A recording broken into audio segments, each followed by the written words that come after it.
오늘은요, 종교개혁 500주년을 맞는 날입니다. 사실은 이제 31일 날이 이제 종교개혁일이에요. 그런데, 한국 교회는 또 이제 세계 교회들은 그 전주를, 이제 주일을 이제 종교개혁 주일로 이렇게 삼아서 예배를 드립니다. 이 종교개혁 주일은요, 그 독일의 종교개혁자 루터가 1517년에 10월 31일 날 독일 비덴베르크 대학교의 정문에 95개의 조항의 반박문을 붙인 것을 기념하는 날입니다. 이게 이제 당시 부패하고 타락한 로마 교회가 그 교회의 갱신을 목적으로 한 사건인데요. 이것이 이제 16세기 종교 개혁의 출발점으로 간주되고 있습니다. 이 날이 이제 특별하게 된 이유는요. 이 루터가 그 바티칸 그 성전의 그 계단을 무릎으로 이제 가다가 중간에 깨달음이 이제 생긴 거예요. 왜 그랬냐면은 이 당시에 그 교회는 바티칸 하나였었죠. 그래서 이제 중세교회라고 하는 건데 이 중세교회에 처음에 이제 그 교회가 시작되었을 때는 변질이 되지는 않았었어요. 먼저 하나님을 생각하고 하나님의 통치를 이 땅에 펼치는 게 바로 이제 바티칸이었습니다. 교황청이었고 또 이제 그것이 이제 교회였었죠. 그런데 이것이 점점점 권력이 좋아지고 또 물질이 많아지고 하다 보니까 이제 사람이 변질이 가기 시작을 한 겁니다. 그래서 그들이 이제 어떤 일들을 벌이냐면요, 이제 면죄부라고 해가지고 이제 그 면죄부를 발행하게 돼요.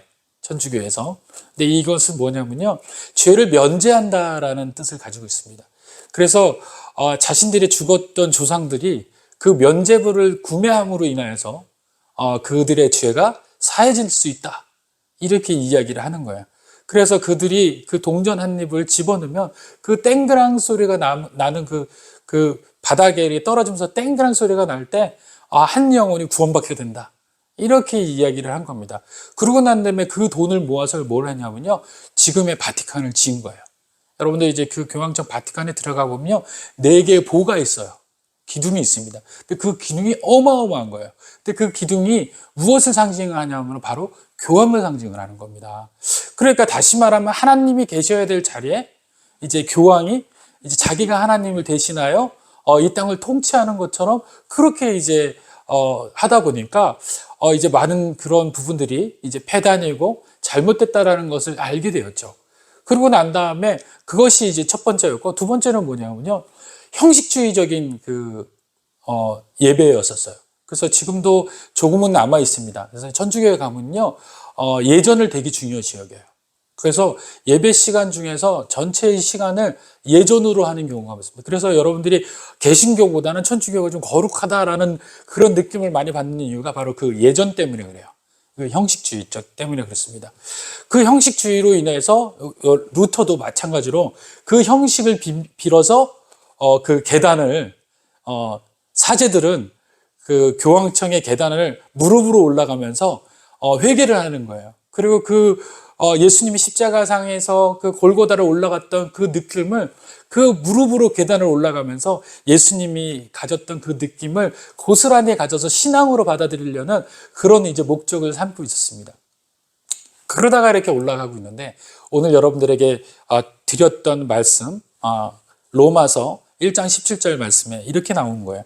복음에는 하나님의 의가 나타나서 믿음으로 믿음에 이르게 하나니 기록된 바 오직 의인은 믿음으로 말미암아 살리라. 이 얘기가 루터에게 생각이 난 거예요. 그래서 무릎을 꿇고 올라가던 순간에 이게 아니구나, 이 형식이 아니구나, 중요한 게 뭐예요? 의인은 뭘로 산다고요? 믿음으로 산다는 거예요. 믿음으로.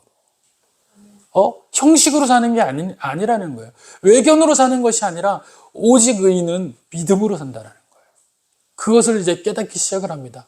그러고 난 다음에 이 사람이 조금 전에 또 이야기했듯이 비덴베르크 대학교의 정문에 95개의 방마문, 천주교가 이런 문제가 있다, 이렇게 이야기합니다. 그 날이 바로 그 이야기하고 있는 종교개혁입니다. 여기서 우리가 개혁이라는 말을 한번 살펴볼 필요가 있습니다. 한글로 개혁이라는 뜻은요, 국어사전에는 제도나 기구 따위를 새롭게 뜯어 고침, 이것이 개혁입니다. 그런데 여기 종교라는 것이 합하게 되면요, 종교적 습관, 관습, 제도와 형식을 새롭게 뜯어고친다. 이것이 종교 개혁인 것입니다. 그런데요, 이 종교 개혁이 당시에만 있었던 것이 아니라요, 매 순간 어느 순간에 그 기독교든지 또 이제 천주교가 그 당시에 종교 개혁의 영향을 받아서 많은 것을 이제 변화해서 지금은 이제 많은 것을 변화했어요. 마찬가지로 개신교도 많이 변화를 했죠. 그런데 굴곡마다 개신교도 지금 우리가 다니고 있는 이 교회도 고인물이 될 때가 있어요. 문제가 될 때가 있습니다. 그래서 이 문제가 될 때는 어떤 문제를 어떻게 이제 그 부분들을 해결하냐면요, 개혁을 통해서 문제들을 해결하는 거예요. 그래서 성령 부흥을 통해서 또 성령 강림을 통해서 성령의 은혜를 통해서 받아들이 온전히 하나님의 말씀과 은혜를 사모하여서 삶을 변화시키는 그런 과정들이 개인에서부터 또 가정, 또 가정에서부터 교회, 교회에서부터 국가가 다 변하게 되는 것이죠. 그것이 바로 진정한 개혁이라는 겁니다. 그래서요, 지금도 이 땅의 교회들은 여전히 개혁의 대상이고 또 여전히 개혁을 하고 있습니다. 개혁을 멈춘 것이 아니에요. 그래서 교회가 어떨 때 보면 참 폐단이 있고 이것은 아닌 것 같은데 라는 생각들이 많이 있지만, 여전히 목사님들은 그것을 놓고서 기도하며 또 그것에 멈춰서 있는 것이 아니라 날마다 개혁을 위하여서 힘쓰고 있는 줄 여러분들 믿으시길 바랍니다. 그것이 하나님의 놀라우신 의예요. 그것이 하나님의 방법이신 줄 믿으시길 바랍니다. 그렇기 때문에 개혁은요, 멈춰 있는 것이 아니라 운동력이 있습니다.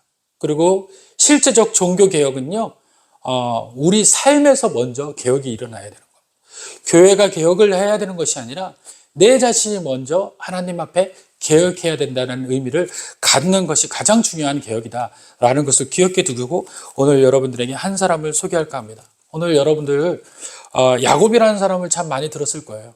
근데 이 야곱은요, 사실은 우리의 신앙과 너무도 비슷한 사람이 야곱인 것 같아요. 제가 성경을 보면서 늘 이 야곱의 인생을 보면요, 어쩜 그렇게 우리의 인생과 똑같을까, 또 나의 인생과 똑같을까 하는 그런 생각을 하게 됩니다. 그도 그럴 것이요, 야곱은요, 육신적인 삶을 위해서 최선을 다했던 사람이에요. 또 육신적인 복을 위해서 아낌없이 삶을 살았던 사람 중에 한 사람입니다. 복이라 그러면요, 야곱 앞에서는 어떤 것도 제한할 수 없는 대상이었고요, 어떤 것도 그를 멈추게 할 수가 없었습니다. 그도 그럴 것이, 어렸을 때 쌍둥이 형 에서가 나왔을 때 에서의 발 뒤꿈치를 잡았던 자가 누구냐면 바로 야곱입니다. 그래서 그의 이름이 발 뒤꿈치를 잡는 자라는 이름을 갖게 된 거예요. 그것이 야곱이라는 이름입니다. 또 이 야곱이라는 이름은요, 어떤 이름을 가지고 있냐면요, 사기치는 사람이라는 이름을 가지고 있고요, 또 근데 이름 가운데 하나의 또 명칭은요, 강도 같은 사람이라는 뜻을 가지고 있어요. 그러니까 이 이름이 좋은 이름이에요, 아니에요? 아닌 거예요. 그다지 좋은 이름이 아닌 겁니다. 야곱이라는 이름, 이 명칭 안에는요, 여러 가지가 있는 거예요. 사기치는 사람, 뒤꿈치를 잡는 사람, 강도 같은 사람, 유익하지 못한 사람, 이 사람의 이름이 야곱인 겁니다. 그런데 자기의 이름이 야곱이라고 할지라도, 발 뒤꿈치라도 잡을지라도 이 사람에게 목적은 명확한 게 뭡니까? 바로 인생의 복이었어요. 인생의 축복이었다는 거예요. 그래서 이 야곱이 형의 그 축복에 못 메어서 그 축복을 받을 수 있는 방법이 뭘까라고 얘기했더니, 근동지방에서의 그 축복의 기준은요, 장자에게 주는 축복의 그 서열대로 축복이 지나가는다라고 생각을 했고, 또 그렇게 했었어요. 그래서 가정 가운데 부모가 돌아가시기 전에 장자에게 축복을 주고 축복 기도를 하고, 그것이 이어지게 하는 것이 전통이었습니다. 그러니까 누구보다도 이 장자에 대한 그 사모함은 어느 누구나 할 것 없이 아주 강렬했다고 보아지는 것이죠. 마찬가지로 야곱도 이 장자에 대한 사모함이 엄청났던 것 같아요. 불과 야곱은 더 심한 게 뭐냐면 쌍둥이에요. 나올 때 형 동생이 누가 먼저 나오느냐로 인해서 형 동생이 갈리는 겁니다. 나이도 같고요, 모든 성향이 비슷할 수도 있어요. 그런데 누가 먼저 어머니 몸에서 먼저 나오느냐로 인해서 서열이 바뀐 거예요. 얼마나 이것이 답답하겠어요. 그래서 이 서열에 대한 것을 굉장히 트라우마로 삼았던 사람이 야곱입니다.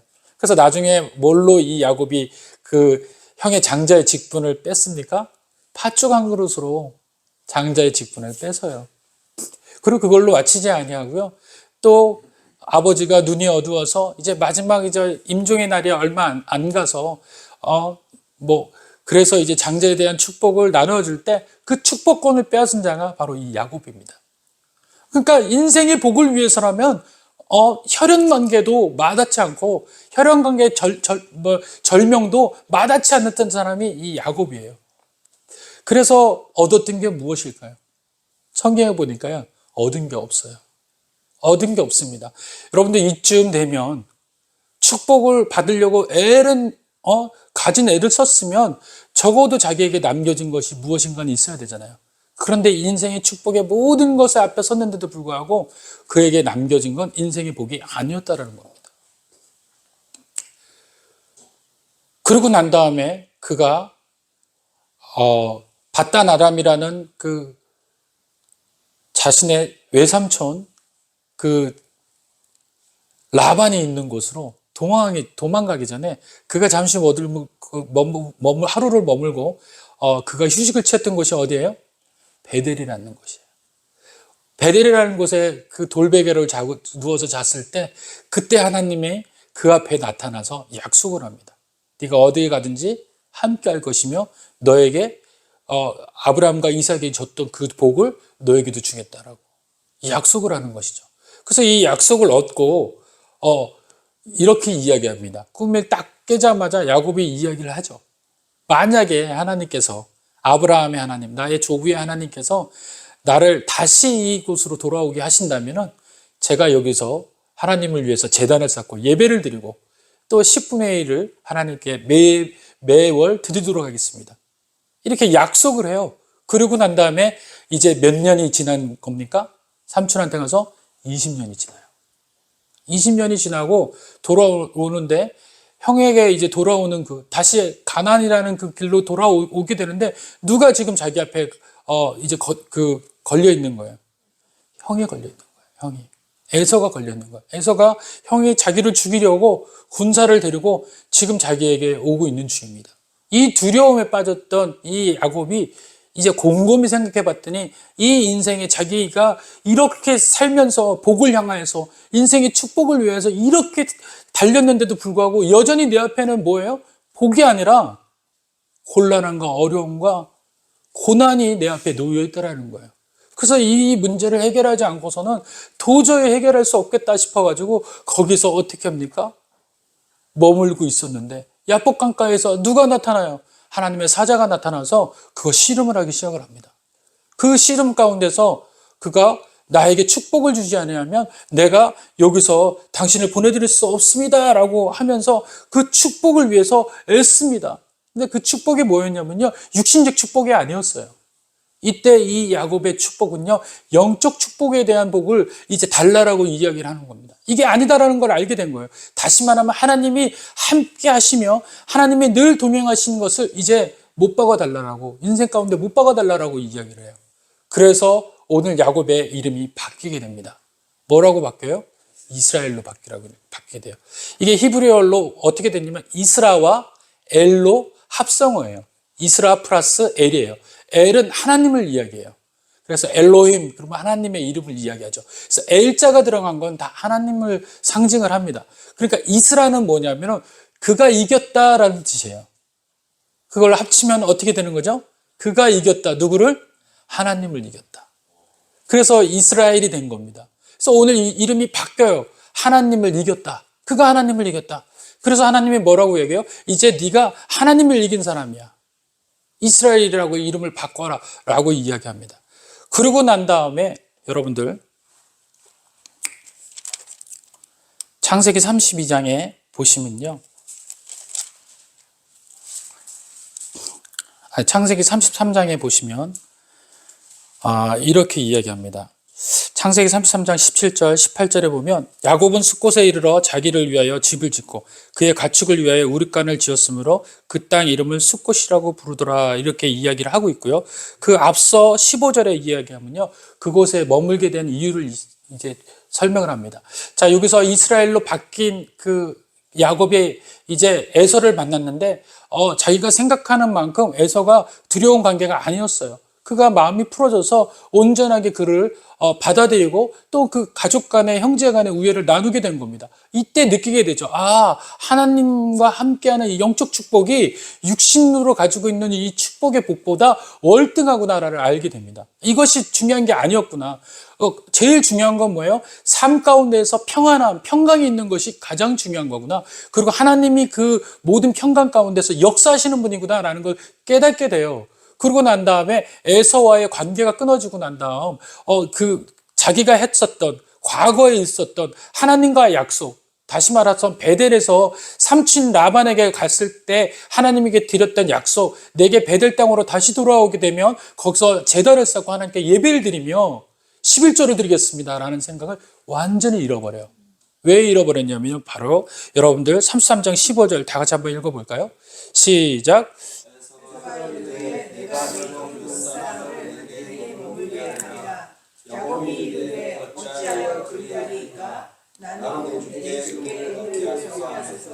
이러면서 에서와 같이 가지 않겠다라고 이야기를 해요. 두려워하는 거예요. 아직도 여전히. 그러고 난 다음에 16, 18절 한번 읽어볼게요. 시작. 야곱이 paddan-aram에서부터 여호와니 가나안 땅 세겜 성읍에 이르러 그 성읍 앞에 장막을. 자, 어떻게 되냐면 paddan-aram 삼촌에 있는 집에서부터 어디까지 왔다고요? 가나안 세겜 땅까지 왔는 거예요. 뭐라고 왔다고요? 평안이 왔다고요. 여러분들, 그 전에는 에서 때문에 불편하고 어렵고 자기를 둘러싸서 하나님 앞에 나와서 예배할 수밖에 없었어요. 하나님 앞에 기도할 수밖에 없었어요. 하나님을 붙잡아야지만 이것이 해결이 될 수 있을 것 같았어요. 육신의 보는 방법으로는 도저히 해결을 할 수 없는 상태가 된 겁니다. 이 방법을 다 써봤어요, 야곱은. 그런데도 여전히 그 방법이 통하지 않는 것을 알게 됩니다. 오직 한 방법, 여호와 하나님과 해결하는 방법밖에 없어서 하나님을 통해서 자신의 이름이 이스라엘로 바뀌었는데, 그러고 난 다음에 에서의 문제가 해결됐어요. 그랬더니 이 사람이 어떻게 된 겁니까? 평안히 가나안 땅 세겜 성읍에 이르렀다라고 얘기하고 있어요. 그의 삶이 평안해진 겁니다. 하나님의 은혜를 통하여서 자신이 평안함을 갖게 되니까 어떻게 되냐면 거주하고 정착하게 되는 거예요. 하나님 앞에 나아가지 않아요. 하나님의 이름을 잃어버리고요. 하나님께 예배드리는 그 순간을 잃어버립니다. 인간은요, 모든 평안함과 모든 그런 환경 속에서 좋은 것을 받고 그것이 유익하다고 느껴지는 순간 어떻게 돼요? 변질되는 거예요. 변질되는 거예요. 조금 전에 종교개혁했던 그 바티칸도요, 그 평안함과 박해라는 것이 없었어요. 계속해서 로마가 박해를 했을 때는 그들이 지하 땅굴에서 숨어서 예배드리고 하나님 앞에 온전하게 드렸던 그들이, 그 로마가 이제 국교화되고 모든 종교가 자유화되니까요, 그들의 평안함이 이르니까 하나님을 잃어버리기 시작하는 거예요. 그리고 그들이 뭐가 됩니까? 스스로 하나님이 되어버리는 거예요. 마찬가지로 이 야곱도요, 그 평안함에 이르니까 스스로 그 평안함에 묻혀버리고 말더라는 겁니다. 그리고 난 다음에 그가 장막을, 19절에 보니까 그가 장막을 친 밭을 세겜의 아버지 하몰, 세겜이라는 땅에 이제 그 장막을 쳐요. 이 세겜이라는 곳을 제가 봤더니요, 이 세겜이 뭐 하는 곳이냐면요, 육축을 도매로 파는 데는 거예요. 다시 말하면 지금 이 야곱은 뭘 하려고 했던 거예요? 소와 양을 공급하려고 한 거예요. 그 땅 가운데. 그래서 거기에서 얻어지는 수익으로 평안하려고 했던 거예요. 그도 그럴 것이 왜냐면요, 복만을 바라보고 살았던 야곱이 3분의 2의 재산을 형에게 줬어요. 아니, 하나님의 축복을 바라보면서 나갔고 또 하나님의 축복의 그 이삭으로부터 축복까지 받았던 그가 실제적으로 축복의 삶을 살지 못했던 겁니다. 그러니까 육신적 축복은 축복이 아니라는 결론이 성경에서는 계속해서 이야기해주고 있어요. 진짜 축복은요, 하나님과 관계된 복이 축복인 줄 믿으시길 바랍니다. 그렇게 돼서 오늘 이 야곱은요, 거기에 머물게 돼요. 그랬더니 그 평안함과 그 안일함 속에 어떤 일이 벌어져요? 자기의 딸, 문안 동료 딸이 몹쓸 짓을 당해요. 그곳에서 몹쓸 짓을 당합니다. 그때 그 몹쓸 짓을 당하고 난 다음에 어떤 일이 또 벌어지냐면요. 그 몹쓸 짓을 해결하기 위해서 자기의 자녀들이 그 세겜 땅에 있는 모든 남자들을 다 전멸시켜버려요. 그것도 하나님의 이름으로 할례 받으라고 거짓말을 하고 하나님을 들어서 거짓말을 해서 그들을 다 죽여버립니다. 그랬더니 야곱이 제일 두려운 건 뭐였어요? 그들이 족장시대였기 때문에 또 불확실해졌기 때문에 그들의 소문이 퍼지면 나는 살아남을 수 없다라는 두려움이 에서보다 더 무서운 일들이 벌어지기 시작할 거예요. 하나님을 떠나 살았더니 이런 일들이 벌어진 겁니다. 그러고 난 다음에 여러분들이 오늘 저와 읽었던 35장으로 돌아오게 되는 겁니다. 자, 35장 1절을 보니까 하나님이 야곱에게 이르시되 일어나 베델로 올라가서 라고 얘기합니다. 자, 여기는 지금 야곱이 하나님을 찾은 거예요? 하나님이 야곱을 찾은 거예요? 늘상 야곱의 인생에서는요, 하나님이 먼저 찾아오셨어요. 씨름을 거신 것도 하나님이셨어요. 야곱이 하나님의 사자와 씨름한 것이 아니라 하나님의 사자가 야곱과 씨름했다라고 이야기했고요. 야곱이 바단 아람으로 가기 전에 베델에 누워 있었을 때도요, 그때 잠졌을 때도 누가 먼저 나타나냐면 하나님의 꿈속에서 먼저 나타나셨어요. 여러분들, 하나님은 늘상 여러분들 먼저 행하시는 분인 줄 믿으시길 바랍니다. 여러분들의 앞에 있는 것이 여러분들이 어떤 어려움과 어떤 곤란이라고 할지라도 하나님을 믿는 권석, 다시 말하면 성도라는 이름을 가지고 있으면요, 하나님의 도우심이 먼저 앞선다는 것을 잊으시면 안 돼요. 우리는요, 어느 때 그것이 은혜라고 느껴지냐면요, 하나님의 행하신 것을 뒤늦게 우리가 알게 됐을 때 그것이 은혜라고 이야기할 때가 많아요. 그런데 하나님이 지금 행하시고 있는 자체를 은혜 삼으시는 줄 믿으시길 바랍니다. 저와 여러분들이 먼저 행하시는 걸 은혜 삼을 줄 알으셔야 돼요. 뒤늦게 일어난 나의 상태를 보고서 하나님 은혜라고 이야기한 건 좀 늦은 거예요. 정말 은혜는요, 지금도 역사하신다는 걸 믿고 일하심을 믿는 그 믿음, 그것이 은혜인 줄 믿으시길 바랍니다. 여러분들 일하실 줄 믿으시길 바랍니다. 오늘 보니까 거기에 아주 중요한 단서가 나와 있어요. 하나님이 어떻게 일하셨냐? 3절에 보니까 첫 번째, 내 환난 날에 내게 응답하실 것이다. 여러분들이 오늘 우리의 인생 가운데 우리의 환난이 어떤 겁니까? 육신적인 겁니까? 아니면 여러분들의 영적인 겁니까? 삶의 모든 것이 닫혀 있습니까? 그것이 여러분들의 환난 날이라고 생각하시면 그걸 기도하세요. 그럼 하나님 뭐라고 하십니까? 환난 날에 응답하겠다라고 이야기합니다. 이 응답은 하나님이 대답해 주신 이야기가 아니에요. 어떤 거예요? 삶의 모든 문제를 해결해 주시겠다라는 해결을 이야기하는 거예요. 우리들의 응답은 답변에 대한 응답이다라고 여겨질지 모르지만요, 하나님의 행동은요, 삶의 모든 문제를 고치시고 해결해 주시는 거예요. 이게 하나님의 응답이에요. 인간의 응답과 하나님의 응답은 차원이 틀린 줄 믿으시기 바랍니다. 야곱에게 했던 것은 첫 번째 약속이 바로 응답하겠다라는 거예요. 두 번째는 뭡니까? 내가 가는 길에서 나와 함께 하겠다. 첫 번째로는 너의 환난 날에 응답하실 거고, 두 번째는 뭐예요? 너의 일생 동안에 너와 함께 하겠다라는 거예요. 함께 하겠다라는 건 뭐냐면요, 내비게이션 되겠다라는 거예요. 길을 인도하겠다라는 거예요. 할렐루야. 네 길을 어디가 멈춰 있고 어디가 빠른 길이며 어디에 돌뿌리가 놓여 있고 어디가 위험한 길이라는 것을 내가 인도해 주겠다는 거예요. 오늘 저와 여러분들의 삶에 환난의 응답과 길의 예비하심을 믿으시길 바랍니다. 이것이 우리에게 있는 거예요. 자, 이것이 기본적 소망이 되셔서 오늘 이 말씀을 한번 풀어보자고요. 야곱에게 이렇게 이야기합니다. 일어나라! 하나님이 먼저 찾아오셔서 이야기합니다. 뭐라고 얘기해요? 일어나! 이거는 이제 히브리어 말로 쿰이라는 얘기예요. 쿰. 이거는 뭐냐면 세상자리에서 떠나라! 라는 얘기예요. 너 지금 일어나! 정신 차려! 네 세상에서 네가 생각하고 있는 모든 관점, 그것을 변화시켜. 너 지금 거기에서 일어나야 돼. 세상에서 빠져나와! 이렇게 지금 야곱에게 이야기하고 있습니다. 그러고 난 다음에 어디로 가라고 얘기해요? 베델로 가라. 가야 될 길을 정확히 가르쳐 주세요. 베델이라는 것이 무엇입니까? 벳은요, 집이란 뜻이에요. 엘은요, 하나님이란 뜻이에요. 그래서 우리가 이걸 합치면 뭐라고 얘기해요? 하나님의 집. 근데요, 이 원래 베델은요, 두 가지 이름이 있어요. 이 베델이 원래는 루스라는 이름을 가지고 있어요. 이 루스라는 뜻은 뭐냐면요, 방황하는 자, 방황하다라는 뜻과 길을 헤매다라는 뜻이 있어요. 그래서 원래 이 지명은 루스예요. 그래서 길을 헤매고, 그러니까 길이 여러 갈래인 것 같아요. 그리고 방황하게 돼 있는 곳이에요, 이곳이. 그래서 이 일의 원래 이 지명은 길을 헤매다, 방황하다 이런 뜻을 가지고 있어요. 그런데 누가 임하면서 이 이름이 바뀐 거예요? 하나님이 임하면서 베델로 바뀐 줄 믿으시길 바랍니다.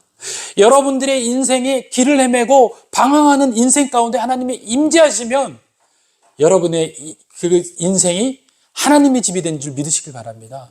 저와 여러분의 상태가 방황하고 길을 헤매는 상태예요. 어쩔 수 없는 상태예요. 인생이라는 것은 방황하며 평생을 길을 헤매는 그런 상황입니다. 그런데 하나님이 내 삶에 임재하시면 이것이 하나님의 집이 된 줄 믿으시길 바랍니다. 길을 알려주시는 집이 되는 거예요. 그래서 오늘 보니까 베델로 올라가라. 방황하지 말고 길을 가르쳐주는 하나님의 집으로 가라. 그런 의미도 있고 또 한 가지는 뭐냐면 네가 예전에 약속했던 걸 다시 기억해라. 너가 약속했잖아. 이제 네 약속을 나에게 지킬 차례야. 내가 너의 인생을 펼쳐주는 것처럼 이제 네가 나에게 입으로 약속했던 걸 지키는 자가 되려무나. 오늘 저와 여러분들 입술로 또 마음으로 얼마나 하나님께 많은 약속했습니까? 이제 지키는 사람 되시길 바랍니다. 이게 바로 베델의 삶이에요. 저와 여러분들이 하나님 이제 제가 인생 가운데서 하나님만을 저하게 살겠습니다. 지키셔야 돼요. 하나님 그걸 요구하시는 줄 믿으시길 바랍니다. 올라가서 거기 거주하며 거기 이제 거주하라는 거야. 여기에 있지 말라는 거야. 왜 여기에서 거주할 생각하냐는 거야. 다 장막을 걷어서 베델로 올라가라. 하나님 집에 거주하라는 거예요. 하나님과 동행하면서. 내가 내 형 에서의 낯을 피하여 도망하던 때에 내가 나타났던 하나님께 제단을 쌓아라. 그 이야기를 하고 있는 겁니다. 베델 하면 생각나지 않니? 너 나한테 제단 쌓기로 했잖아. 낯을 피하여서 도망가던 때에 너 나한테 분명히 있어. 여기서 무엇을 이야기합니까? 저를 보세요. 다 같이 따라합시다. 약속을 기억하시는 하나님. 우리의 약속을 반드시 기억하신다라는 거예요. 우리의 인생에 뭐가 문제가 있다 그러면 약속을 우리가 어기고 있는 걸지도 모릅니다. 기억해내세요. 무슨 약속을 했는지 기억해내시길 바랍니다. 기억해내시는 저와 여러분 되기를 원합니다. 자, 거기서 제단을 쌓아라 라고 이야기했는데 이 제단은요, 피 흘림이 있는 제단이에요. 피 흘림이 있는 제단. 다시 말하면 지금 우리 성도에게는 누구예요? 예수 그리스도를 상징하는 거. 제사에는 제단에서 제사는요 피 없이는 제사를 드릴 수가 없어요. 누군가 나를 위해서 반드시 죽어야 돼요. 그 피 흘림이 있는 제사. 다시 말하면 우리가 그 피 흘림의 제사가 예수로 인해서 죽었잖아요. 그러면 우리의 제사의 중보는 누가 하시는 거예요? 예수님이 하시는 거예요. 그래서 예수의 이름으로 하는 거예요, 여러분들. 그래서 여러분들의 모든 기도가 예수의 이름으로 하라는 겁니다. 그 예수의 이름이 바로 피 흘림의 제사라는 거예요. 잊으시면 안 됩니다. 그리고 2절에 보니까 야곱에 의해 자기 집안 사람과 자기와 함께한 모든 자에게 이르되, 이거는요 자기를 포함한 모든 사람들을 함께 깨우고 또 흔들고 함께해서 하나님 앞에 나아가라는 거예요. 혼자 나가지 말라라는 겁니다. 다 같이 연합하여서 예배드리라는 거예요. 함께 하라는 거예요. 오늘 여러분들 이 즐거운 날, 이 예배의 날은 하나님께 함께 예배 드리는 날인 줄 믿으시길 바랍니다. 여러분들의 주위에 있는 자녀가 또 아내가 또 남편이 안 된다면 다 깨워서 하나님 앞에 나와서 예배 드리셔야 돼요. 이것이 하나님이 기쁘게 받으시는 진정한 예배인 줄 믿으시길 바랍니다. 그리고 난 다음에 뭐라고 합니까? 너희 중에 있는 이방 신상을 버리고. 우리가 진짜 그 개혁은요, 지금서부터 이 말씀에 나온 5가지 원칙이 우리의 삶의 개혁인 줄 믿으셔야 돼요. 첫째로는요, 개혁에 어떻게 우리가 개혁했냐는군요. 첫 번째, 야곱은 이방신을 버렸어요. 이방신은요, 이 가족 가운데서도 여전히 다른 신을 믿는 사람들이 있었어요. 누구였어요? 자기 부인들이었어요. 그래서 부인이 나올 때 뭘 가지고 나와요? 자기 아버지의 수호신 드라빔을 가지고 나와요. 드라빔을. 그러니까 그런 것을 야곱이 알게 된 겁니다. 그것을 버리라는 거예요. 이 드라빔은요, 세속적으로 지금 이야기하는 것들에 우리들에게는 다른 것일 수도 있습니다. 우리가 가지고 있는 마음의 그 중심에 있는 우상일 수도 있어요. 나 중심, 또는 뭐 가족 중심, 또 이건 절대 안 된다라는 그런 것들, 이것이 다 드라빔이에요. 우리 가족을 위해서 절대 안 되는 것들 있잖아요. 이런 것들, 그런 게 이제 드라빔인 거예요. 두 번째는요, 자신을 정결케 하라라고 이야기하고 있어요. 뭐라고 이야기합니까? 우상신단을 버리고 자신을 정결하게라고 이야기합니다. 이거는 뭐냐면요, 육신적, 도덕적, 종교적 순결을 이야기하고 있는 거예요. 종교적으로 순결하라는 거예요. 자신을 정결하라는 것은 자신이 회개할 수 있는 부분들을 아직도 숨겨놓고 있다면 이건 정결하지 못한 거예요. 하나님 앞에 온전하게 회개하고 또 온전 앞에 하나님 앞에 내려놓고 하나님 이 문제가 무엇인지 생각나지 아니하면 성령을 통해서 알게 해달라고 하나님께 기도하여서 그 모든 것들을 정결케 하게 하는 것이 이 정결한 겁니다. 또 이 자신의 정결하게 한다는 것은 우리가 우리 스스로 정결할 수 있다라고 이야기합니까? 못한다고 얘기해요. 레위기에서는. 우리가 할 수 있는 것을 누구를 통해서 할 수 있어요? 하나님을 통해서, 예수님을 통해서 할 수 있는 겁니다.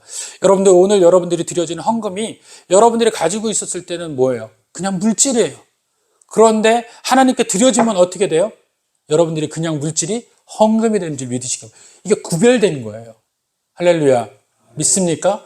이것이 구별된 거예요. 여러분들이 하나님께 드려질 때 비로소 이 돈은 하나님께 드려진 예배의 산물이 되는 걸 좀 믿으시길 바랍니다.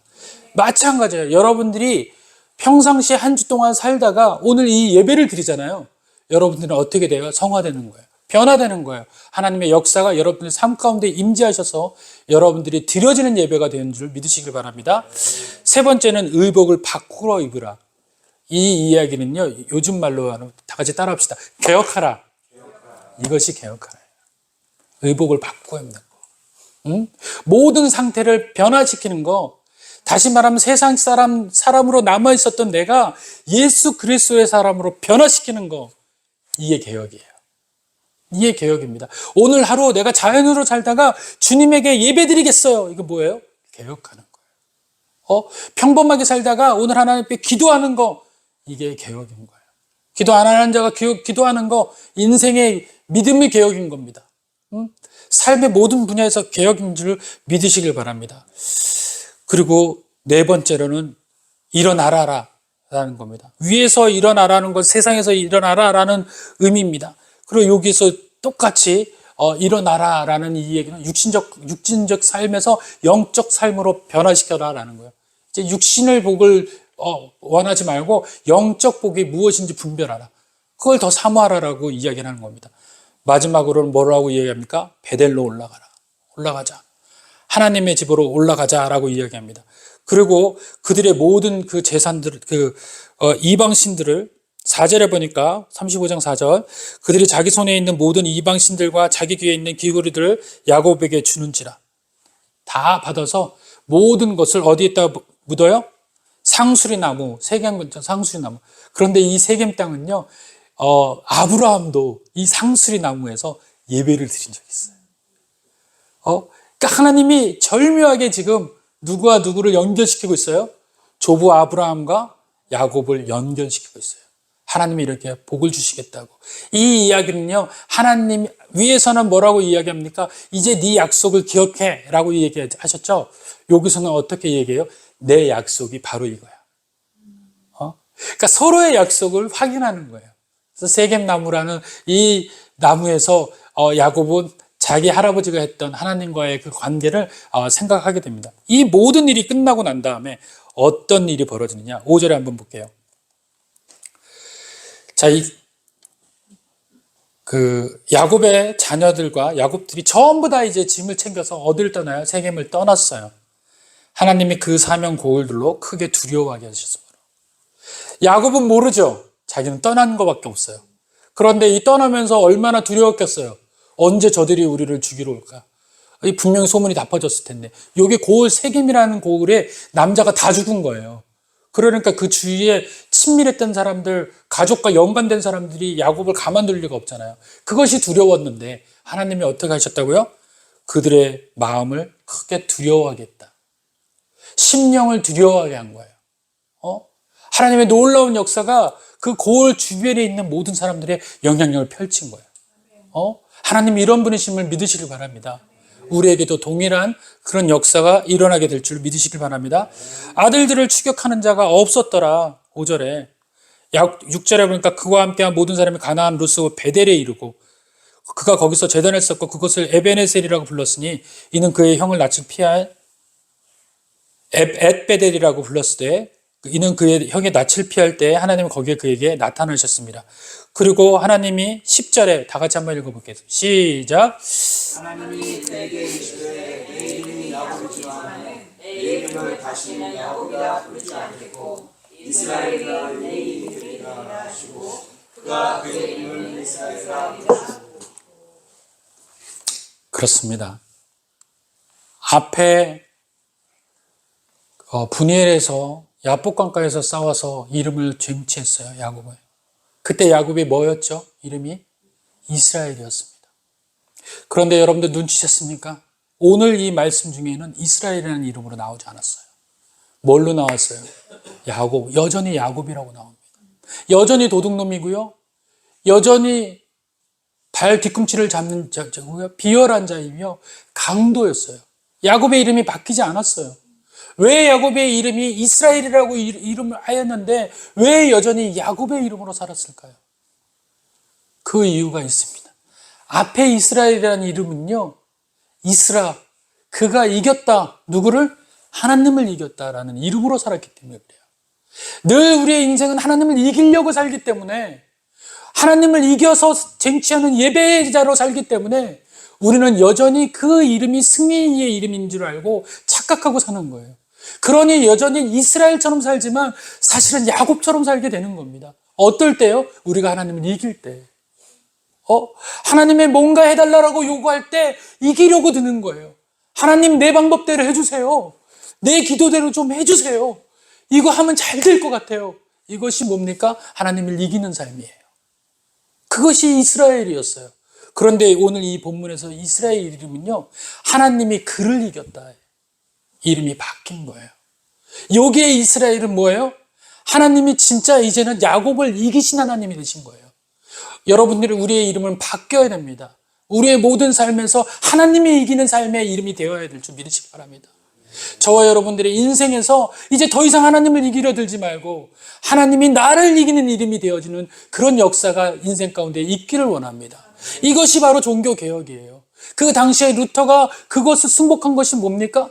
내 행위로 하나님을 이기려고 나의 숟가락을 하나 올려서 내가 천국을 가더라도, 내가 구원을 받더라도, 내가 면접을 받더라도 내가 내 힘으로 뭔가 해서 하나님으로부터 뭔가 받는 칭찬, 이것을 요구한 것이 바로 그들의 삶이었어요. 이전 삶.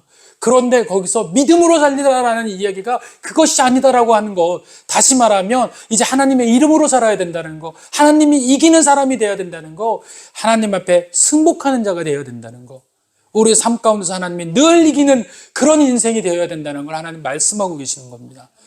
사랑하는 형제자매님들, 오늘 이 종교개혁은요, 야곱의 종교개혁이라고 하지만 이 인생의 이 야곱의 종교개혁이 지금의 우리에게도 똑같은 그 개혁을 이야기하고 있습니다. 어떤 이야기를 이야기합니까? 전에 이스라엘로 살 것이냐, 후에 이스라엘로 살 것이냐, 하나님을 이기는 자가 될 것이냐, 하나님이 이기는 자가 될 것이냐, 그 삶의 목적을 두시는 저와 여러분 되기를 원합니다. 오늘 말씀 마칩니다. 오늘 여러분들은 하나님을 이기는 자입니까? 아니면 하나님이 이기는 자이십니까? 하나님을 이기려고 하는 자는 이 5가지 이방신을 버리고 자신을 성결케 하고 의복을 바꾸어 입고 그리고 세상 자리에서 하나님 자리로 일어나며 베델로 올라가는 자. 여러분들 여전히 루스에 머물지 마시길 바랍니다. 방황하는 자, 헤매는 자리에 있지 마시고 하나님의 집, 하나님이 임재하셔서 여러분들의 삶을 하나님의 집으로 바꾸시는 하나님이 이긴 자가 되시를, 하나님이 여러분들을 이기는 자가 되시는 신앙 되시기를 간절히 축원드립니다. 기도하겠습니다.